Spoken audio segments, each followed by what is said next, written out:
Theoretically, an even much more paranoid conspiratorial phone call. Interview. The art director. Part 4.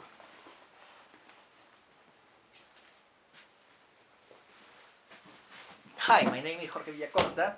I work as an art director in Theoretically, I am a much more paranoid conspiratorial phone call. This is the fourth part in our interview. I was explaining that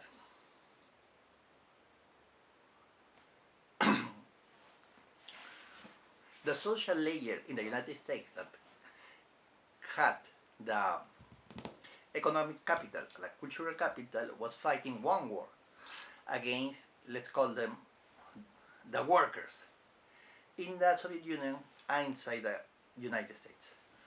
So they needed to create or to promote a particular film, a particular art style that couldn't be understood by them and couldn't be used to promote communist propaganda.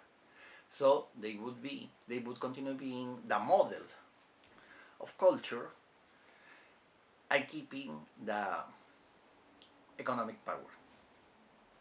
This is fascinating, absolutely incredible, but you need a social model. You need a model of a society to understand how this works, and you need to know the facts about how this situation works. It's something very simple but very wise, and very wise. Well, let's call it smart, because if you have the economic capital and you have the cultural capital, and symbolic and social, you have the possibility to outmaneuver other social classes that do not understand that they have a common interest. So, what I'm talking about here? I'm talking about that this extraordinary achievement.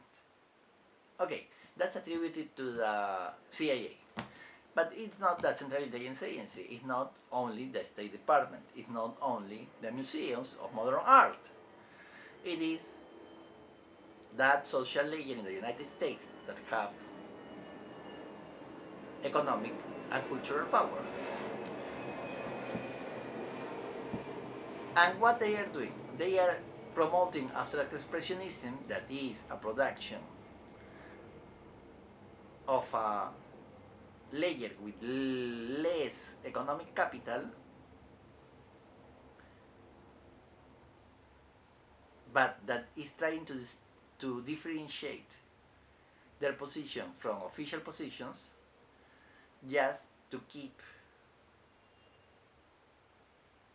just because they are useful. So what what the main point is that here is that abstract art, or let's say modern art,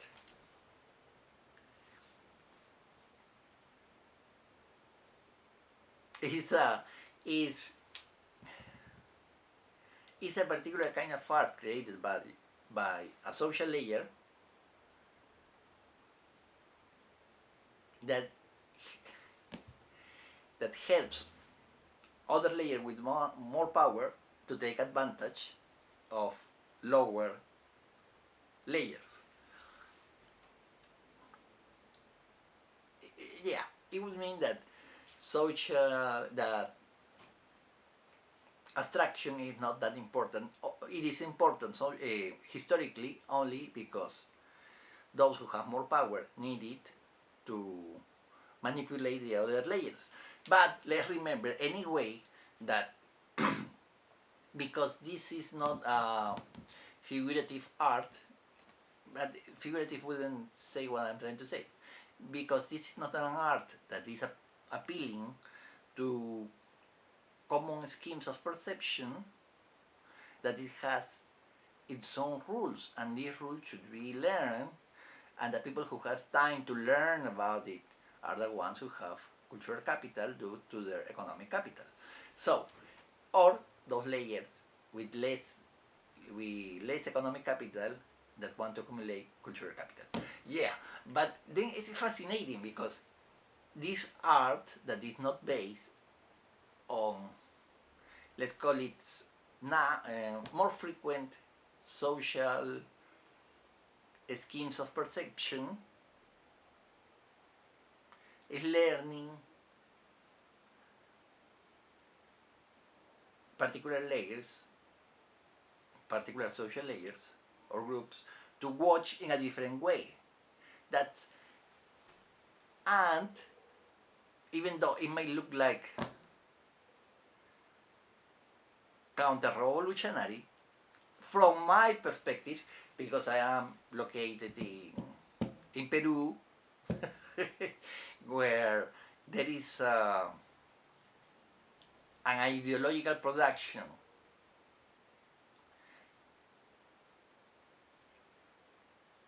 mainly we can say monopolized by the Catholic Church. Then what is Catholic art?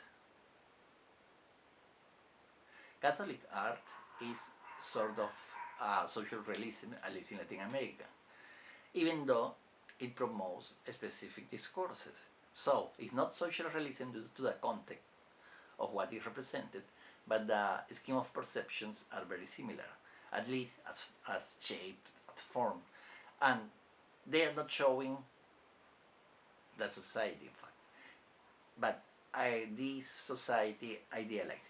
The main point here is that I find that even though it may be used as a counter-revolutionary tool, this abstract art or modern art is creating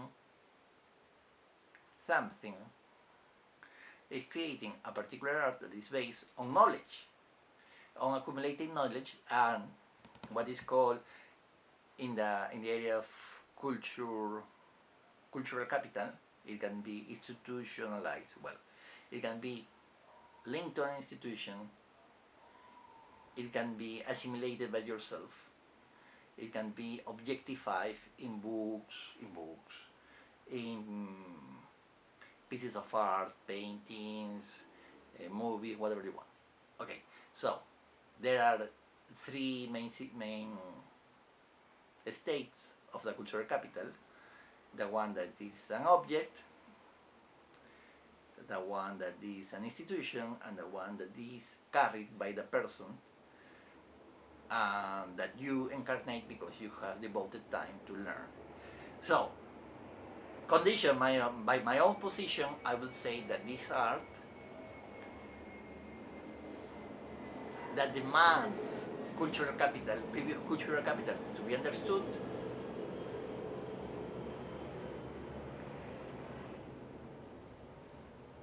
provides a seed to create an art that is not that conditioned by the religious art.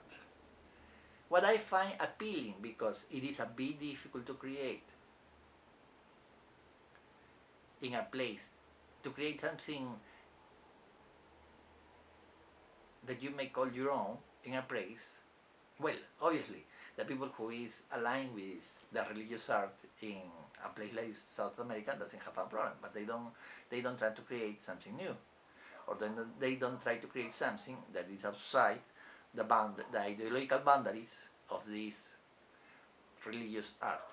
But if you want to create something abstract art that demands a previous knowledge and understanding of different styles, is very useful. I mean, the respect to this. Obviously, and this is very important, this art, let's say, is not self-sustainable. Well, I know that there is a market, but obviously it's an artificial market. It's an artificial market. Explaining why or how, or trying to understand how this artificiality is created, but every social phenomenon is an artificial phenomenon because it's supported by one side of society or another. So, but this market, artificially created market, and it is, well, at least the promotion of the abstract art in Europe through exhibitions organized by America, by the United States, obviously was totally manipulated just to fight